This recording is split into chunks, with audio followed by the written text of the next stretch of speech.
I'm gonna today talk about some of the computer vision methods and their applications in astronomy.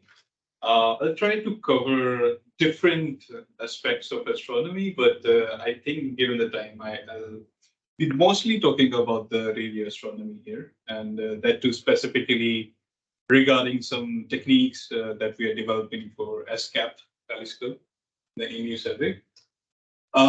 So just like to acknowledge my collaborators who are working on this along with me. And I also like to acknowledge the traditional custodians of the land from where we are speaking today. So I'll just start from there.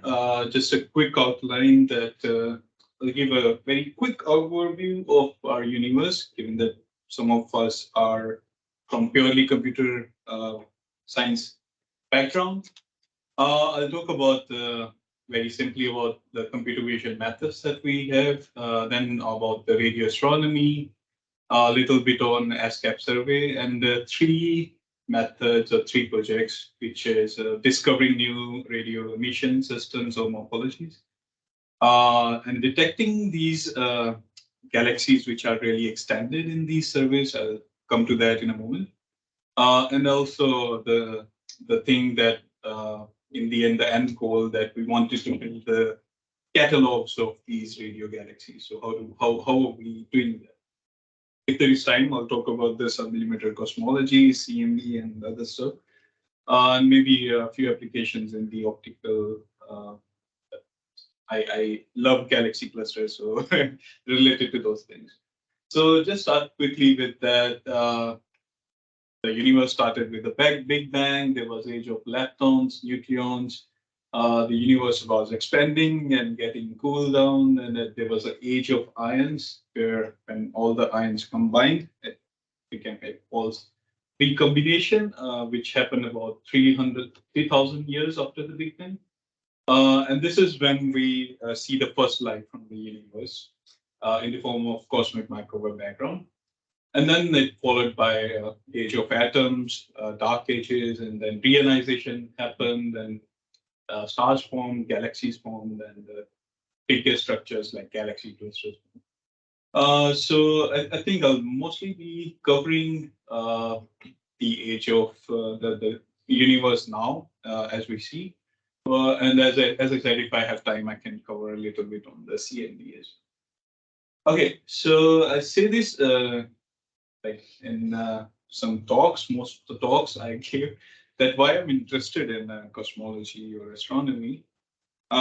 So I think one thing that really gave me a lot of encouragement to go into this field is when we look at the first light of the universe, the CMB. It's a picture of Planck satellite. The sky is basically the CMB sky here. And if you do a correlation function and do a Fourier transform of that, you get a power spectrum. Similarly, in today's universe, if you look at the galaxies and you do a correlation function, you see a beep, like a thing in the correlation function, which comes at a similar scale as we see in the power spectrum. So that basically means that all the structures that we see today, the galaxies, the galaxy clusters, their seeds were sown very early in the universe to the inhomogeneities in the very early universe. So coming from a culture which believes that everything happens for a reason and there is a background behind that, I think this was really interesting for me that what we see today, their seeds were grown in a very early universe, right after the Big Bang. All right, so we observe the universe in different wavelengths. Some of those, like gamma rays or X-rays or infrareds, are not available at the ground, so we have to go to space, use space satellites. But fortunately, radio waves we can observe, and visual light we can observe from the ground. And just a picture of Andromeda galaxy, that how different it looks in different wavelengths. So that really gives you that why is it important to observe these things in different wavelengths in order to understand their evolution, their structure, their morphology, and all the way to the end of like how they formed from the very beginning of the universe. All right. So very quickly on the computer vision methods. So I see computer vision methods into four categories depending upon the availability of annotations or labels. So supervised learning, where you have data, and when I say data in computer vision, you can imagine images or videos. So I have images, but also I have labels for those images, and all the labels like pixel level or the class level labels. That is supervised learning. Then there is self-supervised learning when I only have images, but I do not have any information about the labels or annotations. Weakly supervised learning is when we have some indirect information about the truth labels, but we don't know exact labels or the problem that we are trying to solve. We don't have information about that. And then there is semi-supervised learning where we have truth labels for some images, but for majority of the data, most of the data, we don't have any. So I'll give some examples of these as we go, and I'll also make sure that I say that which method is used where. So this will be important later on as well. Annotations or labels, I see them as two kind of labels. One is class level labels. For example, you have an image, and you're being told that there are dogs or cats in that image, like in the left picture. And then there are pixel level labels where you have information about the pixels or the very nitty-gritties of the image. For example, if you have bounding boxes around the cats and dogs, or you have segmentation masks, like cat is in blue, dog is in red, or if you have instant segmentation mask as well, where you can also see that cat 1 and cat 2 or dog 1 and dog 2 are colored differently. So these are two basic different types of labels, class labels and the pixel level labels. Right. So very quickly, it's really important, the radio versus optical. If you see that M87 and Centaurus A examples, in radio you can really see completely different pictures of these systems.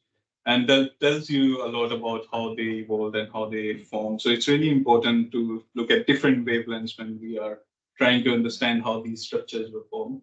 And radio gives a completely different picture as compared to the optical or even infrared. Very quickly on the two basic kind of radio galaxies.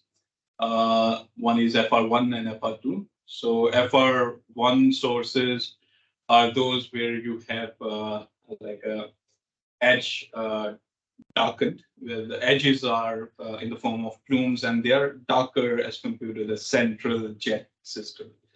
And then FR2 sources are where you have hotspots, so you have edge brightened systems, and you have very little emission from the central part. You can probably see a host galaxy in the center, but not much emission. All right. So a little bit on ASKAP telescope. I think most of you are aware of that. We have this in Western Australia. There are like some 36 dishes, each of 12 meter, and they are equipped with phased array feet, so we can observe large sky areas and do good surveys with this one. There are several surveys which are planned, and they are like we started with the main phase of these surveys now. Examples are this craft survey for fast transients, Tingo survey for neutral gas, flash survey, and gas cap HI and OH surveys.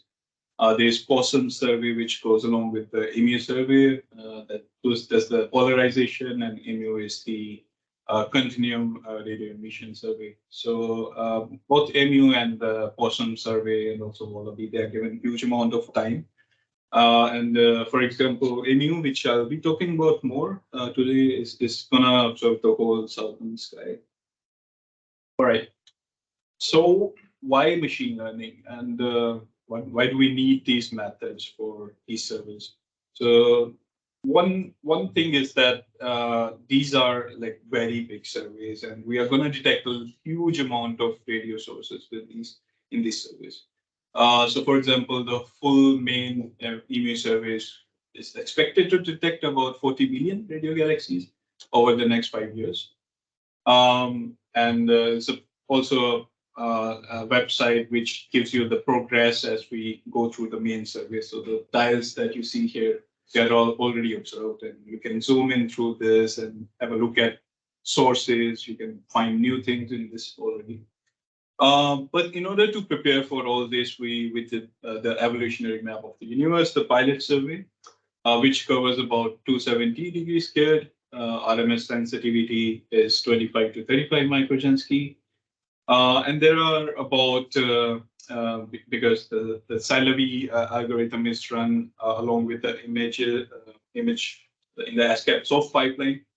There are about 220K radio sources in this one. And Sylovy thinks that there are about 40,000 which are complex or extended sources. But is it true? That's what we're going to find out. All right, this is an example of a small 6 × 3 degree squared image in a pilot survey. You see a lot of different bright sources here. Most of them are galaxies, but there is also noise in there. So what do we do with these images, and especially when we go to the whole southern sky? So I think a couple of things which are interesting to me is that can we detect or observe, find new morphologies, new systems in these huge surveys? There was a paper from Ronackers which said that more than 70% of the discoveries are mostly by chance discoveries, and only 30% were really planned. So we're trying to plan these things that can we use some machine learning, computer vision methods to discover new things in there. And that goes in the anomaly detection. And the second thing is that how do we detect all these galaxies? There are a lot of extended galaxies, and I'll come to that problem in a minute. But the idea is that we need to detect them and catalog them so that we can do actual science with these. So let's start with discovering new things. I think this is something that we did with the self-organizing map, which is like a self-supervised algorithm.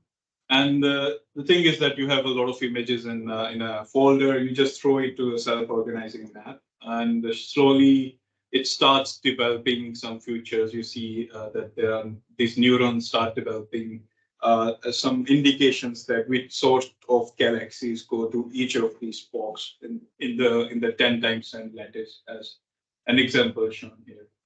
So different morphologies goes into different things. But we realized that it really is the distance, the similarity distance between different galaxies, which is responsible to put things in different boxes in this, with different neurons in this one.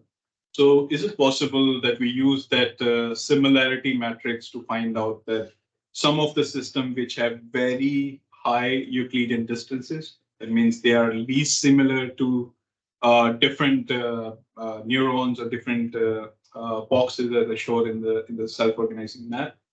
And if we cut at a very high Euclidean distance, we may see like very peculiar objects only because they don't really fit into any of those 10 times 10 lattice boxes in the neurons. So for different surveys, like for the EMU pilot survey or SWAGX or DINGO, we only looked for 200 top sources with highest Euclidean distances, and we visually inspected them, and that is about only 0.5% of the total extended sources in the Sylovy catalog.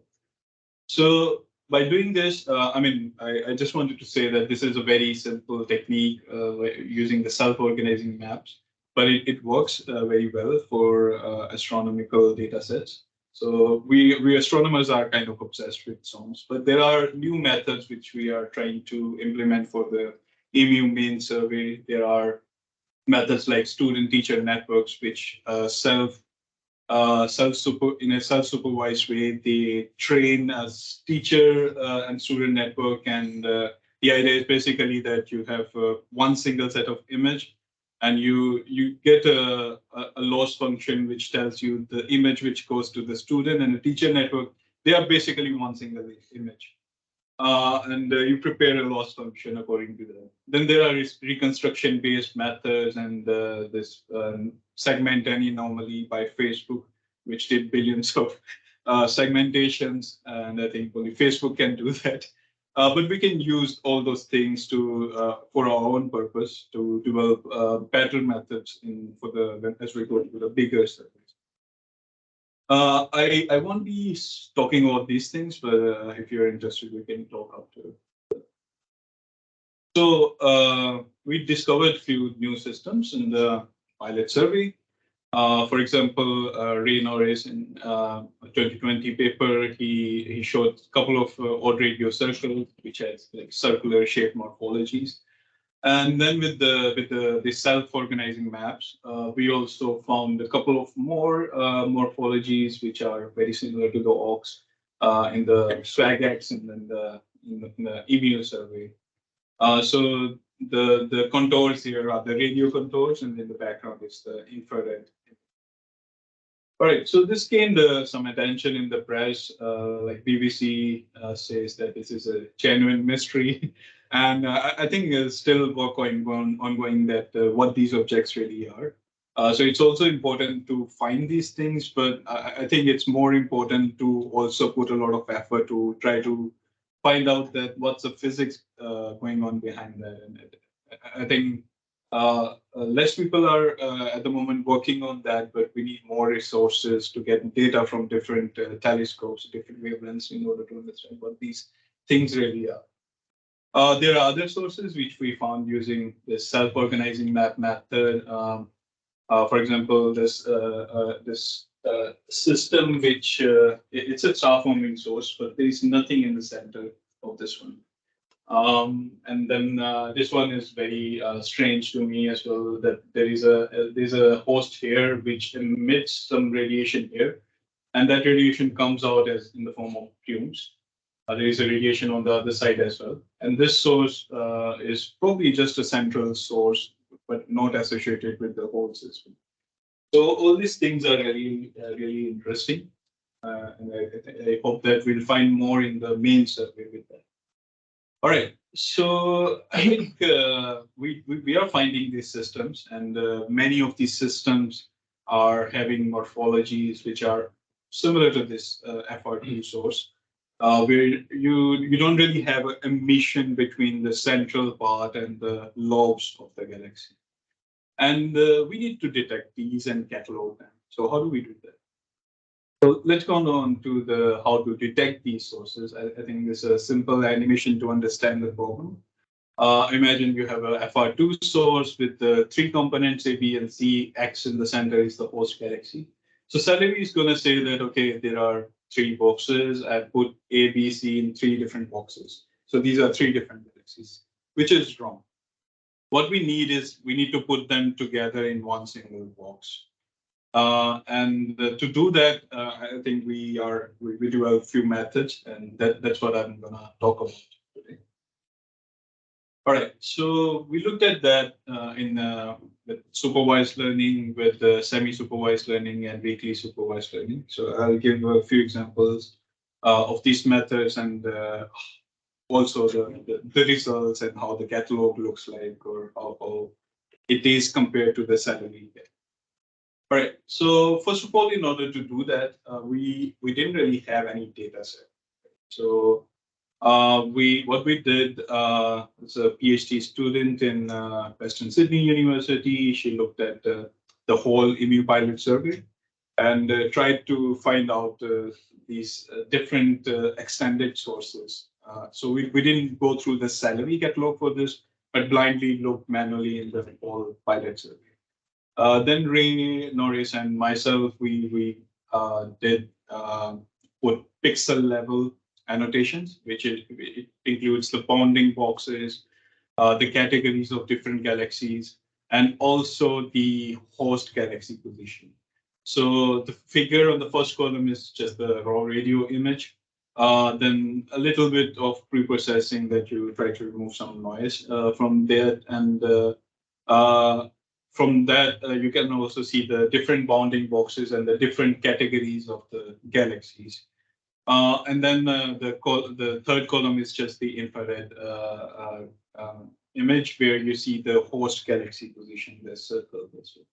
So we did around 3,000 of these extended sources manually. And I must say this took like a year, because it's not it looks very simple, but every source is different, and it takes a lot of time, and especially to agree with each other that how I see this source and how other person sees that source.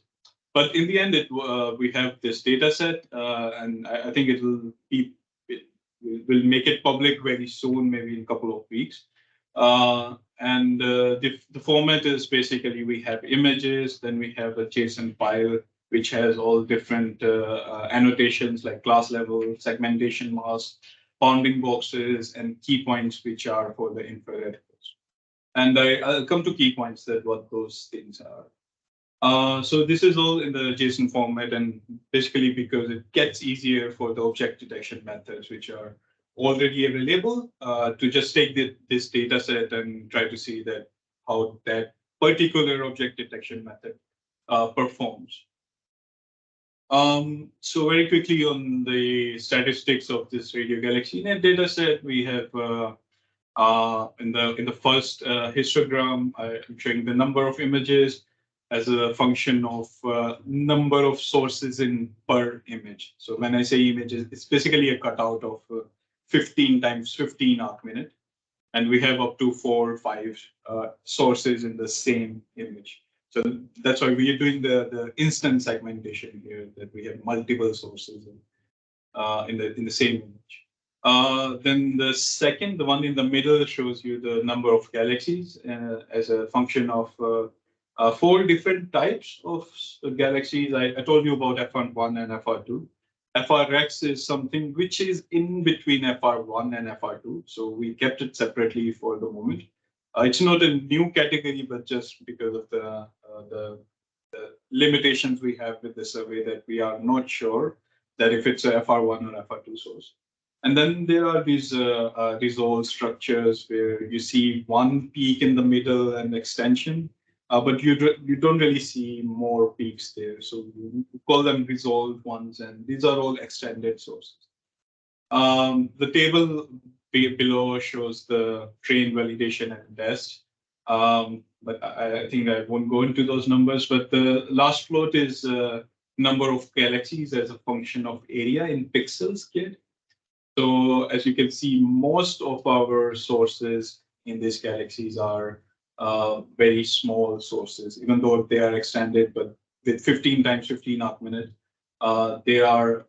most of them are below 48 squared pixels. So this is another kind of a challenge for object detection, which goes into the detecting small objects kind of problems. And that's why the data set can be very interesting for the people in the machine learning or computer science trying to build methods for small objects. All right, so very quickly, I won't go into the details, but this is one network, supervised network, where we start with the input image, which has a radio channel as well as infrared channel. It goes through a CNN, gets some features out of that, and using the positional encodings, we use a couple of networks, a transformer, encoder. These are vision transformers, and the decoder frameworks. And in the end, the prediction heads from the decoder can predict both the classes and the boxes, as well as the infrared host in the form of key points. I mean, we can discuss this later if you're interested in the nitty-gritties of the network. But the basic idea is that it is an end-to-end detection, that we give an image, we provide some pixel level information, and then the CNN gets the features, and the transformer's job is to localize as well as put bounding boxes and categories around as well as we implemented this whole routine in the available transformer encoder decoder frameworks like the DETER ones, which does also the key point detection of the host galaxy. So the whole framework detects the galaxy, puts the category label, and also give you the position of the host galaxy. All right. So just wanted to quickly say that how CNN is different to the transformers that we are using here. So CNN has a receptive phase, which goes from the top left to the bottom right. But it has a window, usually like 3x3 pixels or 5x5 pixels. But with the vision transformers, you can basically, if you have a good memory of your GPU, you can use all the pixels or maybe some bigger patches of the pixel, which is better because you can correlate with different pixels, different parts of the images. So vision transformers, which came out around 2017, 2018, people started using them. And they do perform much better, and I'll show you some results regarding that. So I won't go through all the numbers, but these are different networks that we build from. For example, there's a Facebook network called DETER, which does the bounding box detection.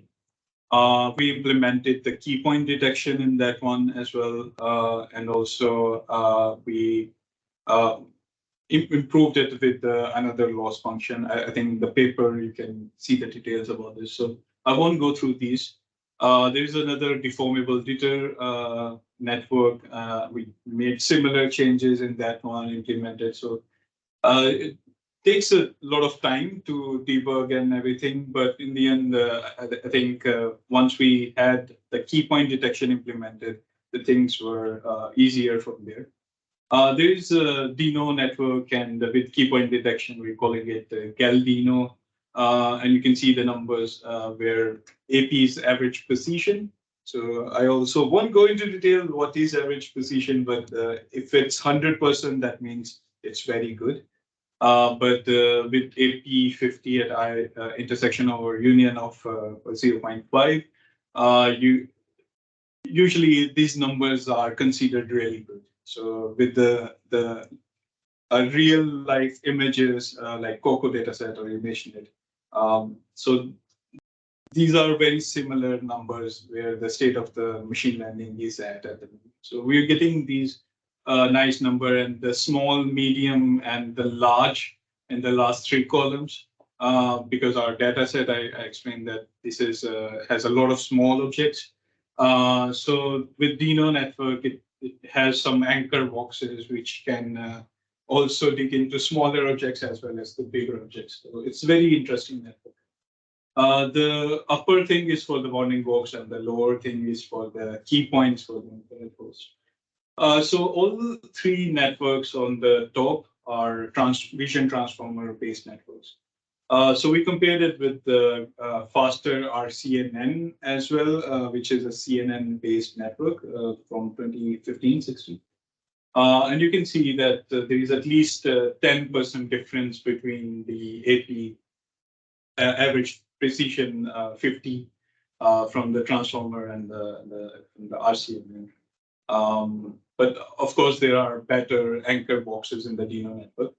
But if you compare even with the DETER network, which doesn't have those anchor boxes, they are very similar. So we need to go to the vision transformers for our work as well. No? Okay, so an example of a semi-supervised network. So the networks I discussed before, they're all supervised ones where you have all the information, all the annotation. What if you don't have all the information? So, I mean, I can put it in a semi-supervised category. This can also be in a weakly supervised category. But imagine that you have an image like on the top left, where you have 4 galaxies. 2 of them are FR1 and 2 of them are FR2 sources. What if we do not have labels or boxes or categories for 2 of them? So, for example, we don't know about FR1 or FR2. So, similarly, on the image on the bottom, we have labels for like 3 sources, but not for 1.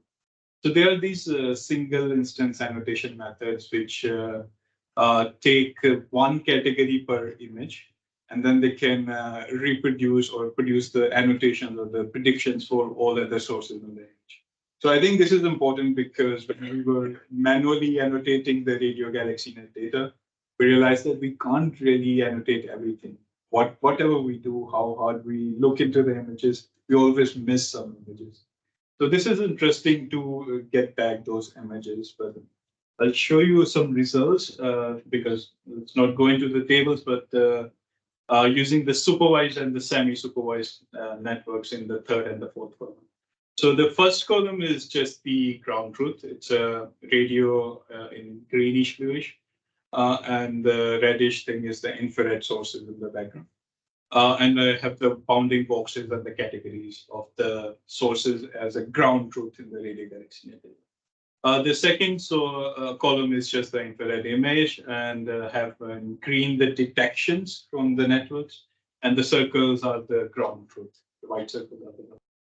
And then on the radio side, have a third column supervised with the Galvino, and the fourth column is the semi-supervised network with the single instance annotation method.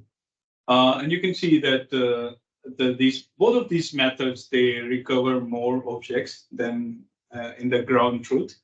But with the semi-supervision, you can also recover more sources, which even the supervised method misses. But it all depends upon the probability of detection, at what score you cut this out.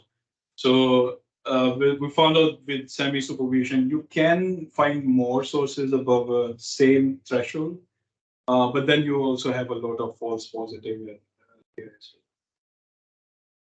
well. Okay, so I think I will talk a little bit more about, so we covered semi-supervision, we covered supervised networks, and also the self-supervised one to discover new things. So while looking at these vision transformers that given a radio image, what exactly are they looking at to make a decision? Right? That all goes into the unwinding the box, that what exactly it is looking in the image to make a decision. So this shows a couple of heads of the vision transformers. You can have n number of heads depending on your GPU memory. But given an radio image, the head one looks at some part of the image, the central source, and the source on top of that. And different pixels they show with different weights, that how much weight it puts on different pixels in that one. And the second head look at it differently. But from that, I think we developed an idea that what if we just use these attention layers to get the segmentation maps.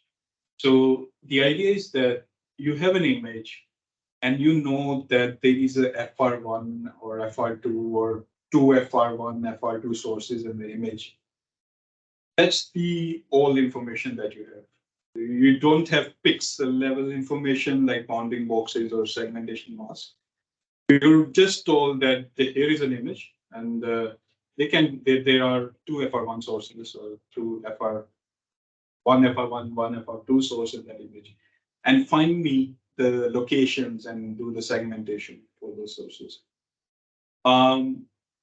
So this looks like how is it possible, right? So it's like I take a picture of this room and I say that okay, find me where Kate is, where is she sitting, without giving any information that she, like from previous images or different data set, that she may be sitting here or there. The reason it works, so just as another motivation that, for example, these things could be interesting because when we're doing these citizen science projects, we ask people to put tags on different sources. So what if we just use these tags and put segmentation masks on the sources? So that's the idea that we thought that could be interesting. All right. So the whole this is the network. I think it looks very complicated, but the idea is very simple, that you have an image on the top left, and you just generate some features. You can use CNN or you can use vision transformers to generate some features. And you can create class activation maps out of that, which tells you that by making a decision that there is a FR1 source or FR2 source in an image, at what pixels the network looked at. So, for example, to see that there are radio sources in that one, the network looked at these pixels. These are the highest weighted pixels on this one. And we realized that there are these methods like interpixel relation, which gives you some boundary maps and displacement fields. And if you combine all that information together, you can actually get very nice segmentation maps, and you can also get the key points out of that. Found a way to get the infrared pulse as well. So quick result, like couple of things. I think there are more galaxies. It can be more galaxies in the same image as well. You can see it in the paper.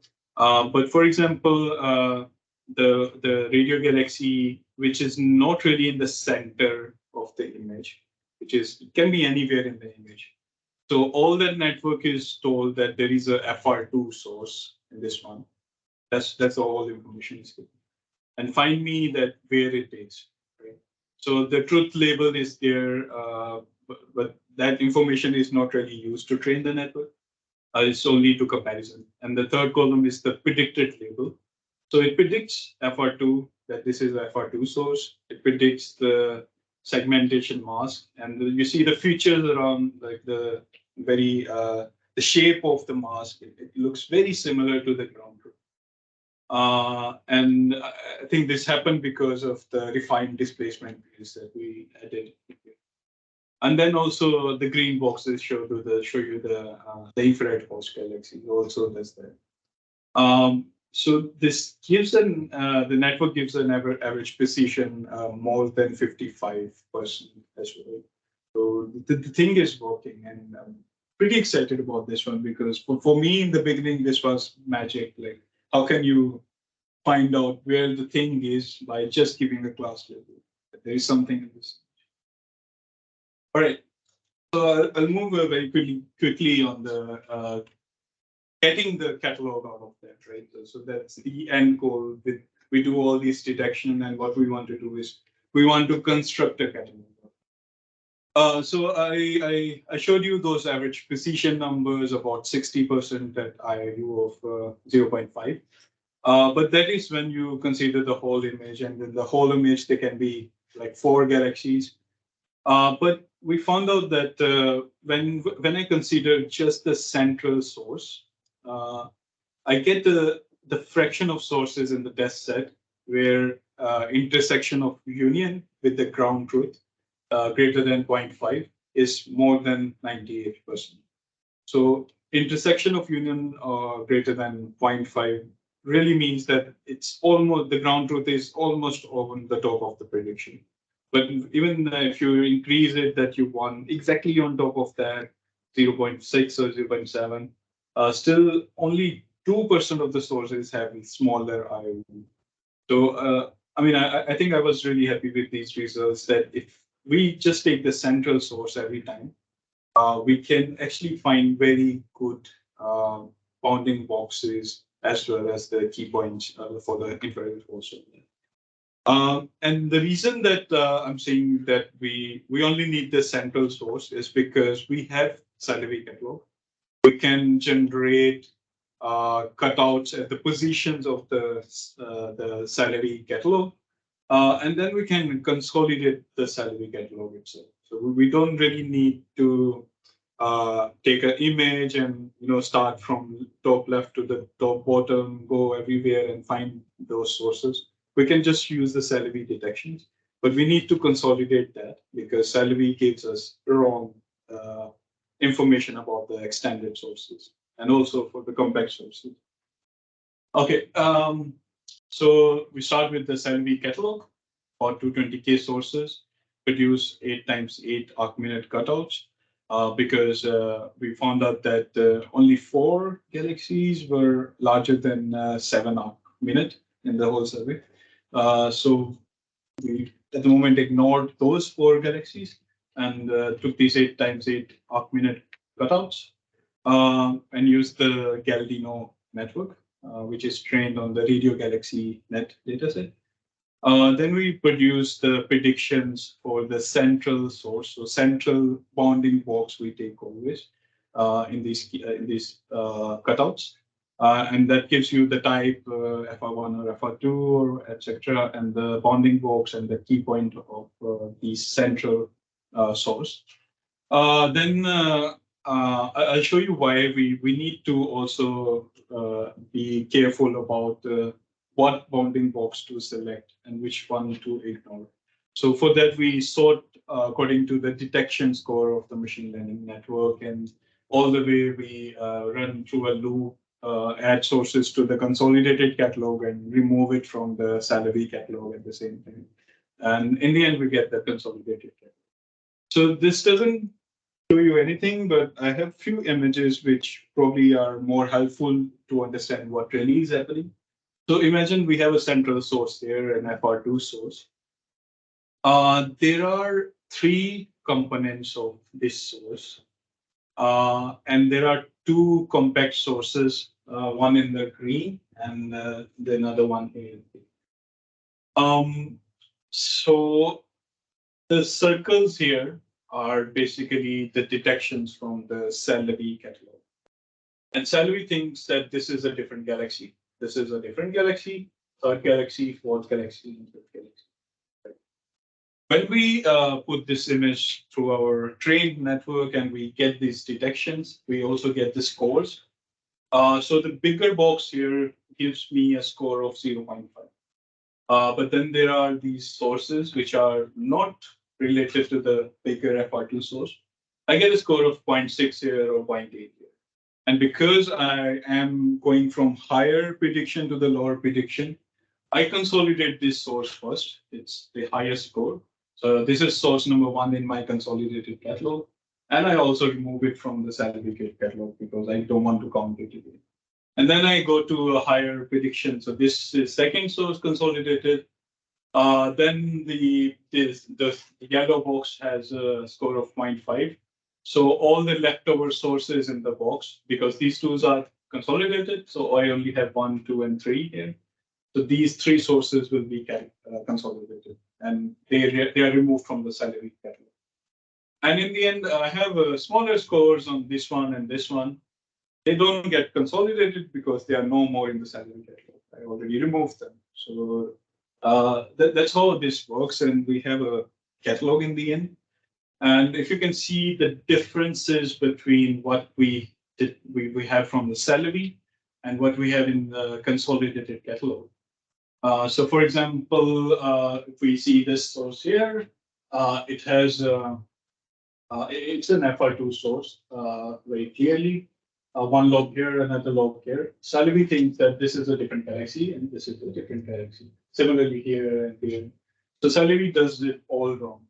So with our method, we put a bounding box around it. We see that there could be a probable infrared force around this. And this whole source is one single galaxy. So similarly, you can see all these things in the field are consolidated. And also we have the compact sources detected separately as well. Can I just, while you're on that? Yeah. I can see some missing from the. So which one? Left-hand side, mid. This one? Yeah. Yeah, this one is missing. And I think this is because we have this R resolved sources where you only really have one peak here. But this could also be because the score in this case was smaller. So this one was consolidated in this one single source, and the other one had a smaller score. So, I mean, this looked like an extended source to me. So it's good that it is consolidated. And this one, it is 2 sources in the salary. How about the one that's just like moved on the left? Which one? Kind of left bottom quarter. The source, yeah, that one is just. Right. So this is because the circles on this plot are on the infrared host, and this one is just the radial. Right. So host can be slightly away from. So what's your threshold by you saying, when you say like consolidate, you have a threshold to cut off the scores or? The threshold for, especially for these vision methods, you can go as low as 0.25. So the original method from Facebook, they go to 0.2. We cut it at 0.25. And we find that all the sources, not all, but 99.8% of the sources have a score greater than 0.25. So all the detections are right. So there are a few more examples. Yeah, I think this sources was really bad. There are 4 galaxies, everything's in this one. So this is well consolidated. Yeah, this one as well. I think I had an exception, maybe the next one. Yeah, so this is what I think we are thinking of when we go to the main survey. We need to improve something on that. So if you see this source here, this galaxy is consolidated separately. It's a different detection here. However, in this big box, there is another this galaxy. And it seems that the score, the prediction score for this one was smaller than the bigger box prediction. So that's why this galaxy was detected in the salary. However, we consolidate this three lobes as well as this galaxy as well as together. So I did do a quick calculation that such sources are probably less than 0.1%. So we're very small, very small fraction. But probably when we go to the main survey and we have more such sources, we can develop a separate system in order to pick these things up. So that's the idea. And for some of the cases, for example, this one, the algorithm thinks that this could be an extended source, but because the scores for the galaxies inside are larger than the scores on the bigger box, all 3 are consolidated separately. And I looked into this, and they do look as different galaxies. They are just close to each other. Right. So we have data products like get a consolidated catalog, then we have region files, so one can easily open the Kata and get the this is done in Kata, the images that you see here. As we go to the main survey, we're thinking about improving this also, so we can bring in human in the loop or active learning or in there. And because we have region information, you can just open the Kata image and improve the boxes manually, train the model again. So we can go in that direction as well. But as of now, I think for the pilot survey, this looks very good because more than 98% of the sources have a good IRU intersection. All right. I think I won't have time for my favorite CMB. So I'll skip this, but leave you with the summary about the self-supervised network. We talked about supervised learning. These networks are basically fusion networks because they fuse the bounding box detection as well as the key point detection. Then there are semi-supervised and weakly supervised methods are there as well now. I didn't talk about the galaxy clusters, but we're trying to do similar things with in the optical as well. For example, this thing here is the galaxy cluster, and with the similar object detection technique, you can find the galaxies which belong to this galaxy clusters and those galaxies which are in the background of the phone. This is something which is important for surveys like Euclid, where you need to deblend the sources which are very close to each other. So similar object detection techniques can be used there for deblending. Looking at that. Okay, I'll stop here. So,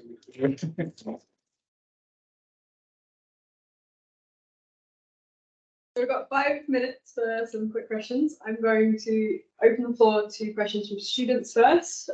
If we have any online as well, I've got an eye on the thing, so please just raise a hand in the Teams. What type of hardware are you using to train the supervised models and what type of hardware? how So- much time does it take to train?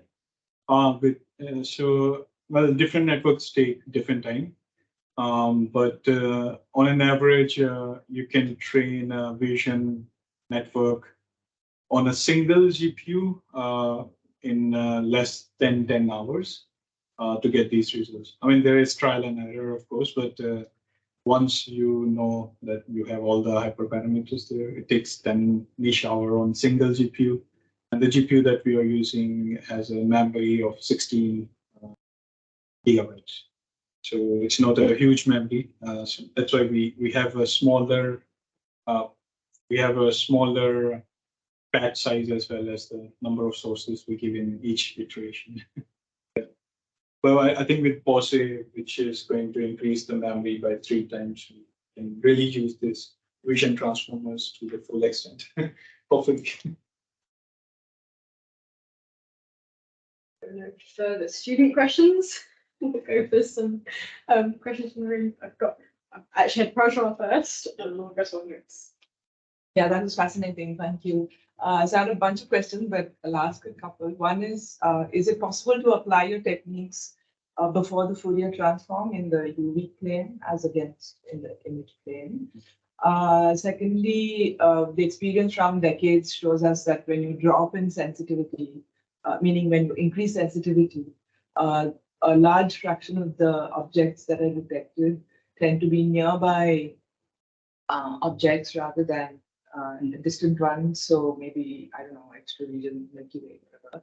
So can you comment on that? And thirdly, I'm assuming it's one frequency data. So is it possible to put in the spectral information within the band into the mix? Right. Yeah. I think to all 3 of questions, yes. Well, for the UV plane, maybe not exactly in the same format because these are all computer vision. But there are methods that you can just get the images out of the UV plane as well, and apply. So, for example, in those waterfall plots, if you get images, you can do the segmentation for the things that are anomalous in the plot using the same techniques. But this worked because it's computer vision. All of those I showed. But there are very similar techniques, and nowadays a lot of people are going to diffusion-based methods, which work on every domain on the computer vision as well as on the light curve kind of thing. The second question on so we do detect more extended sources nearby, probably as we increase the sensitivity. So that's true. But I mean, what's your question on that? Is there a problem for? Do you have a this or- sense of what fraction are objects as against? Because you talked a lot about FR1, FR2. Right. So what fraction are kind of local I objects as opposed to distant?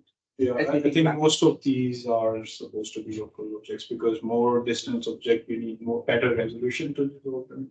So they are supposed to be local ones. There is a whole thing, a few people working on EmuCat thing, which is building the value-added catalogs.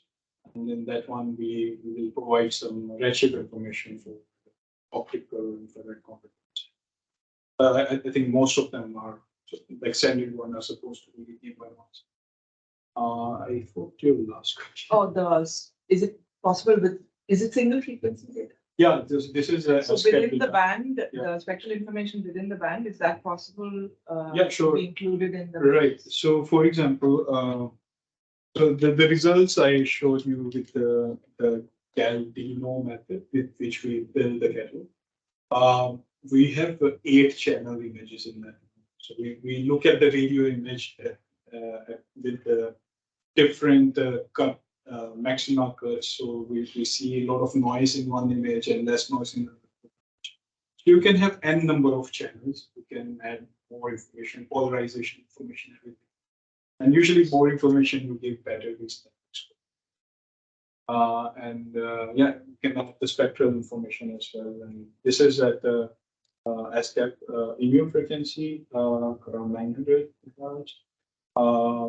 But of course, if you want to go to very high frequency or very low frequency, you can use this model, just fine tune it with few more images and that frequency. And I think it should work. Fine tuning works well. Yeah, thanks, Dr. Nice. How does this compare with Clara? Are you aware of that at all? That was done for the SK Data Challenge 1. Right. It's very similar. Yeah, to what yeah. you're showing here. So I think what Clarin does is, so first of all, they are using first images and NVSS data. Yeah. So that's data is not really deep. You don't have multiple objects in the same image. Oh yeah, yeah. The density is very low. as well. No. For the Clarin. No. I mean, it looks essentially identical to what you're showing here. Okay. The input data. But isn't it NVSS? No. Focus guide, just That was SK. Oh, for the SK challenge. Okay, I see. SK data. Okay, I haven't looked at the SK ones, but the Clarin was used before with the NVSS in 2019 paper. Well, anyway, that uses the faster RCN. And I did talk to IB and others that maybe we should go to the vision transformer because it does perform much better than the RCN. So, well, I can have a look at what they did with SK, but I think Clarin is RCN and invisible. Just getting the feeling of how it compares. Mm-hmm.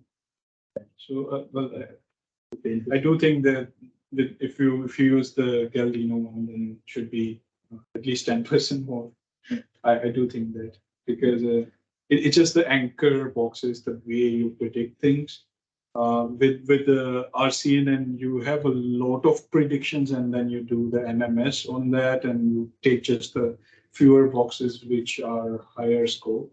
But here with the Dino or the Dieter, you go end to end, so you don't really need to do the MMS. Well, we've hit the hour, so I'm going to ask, please thank Nikhel again for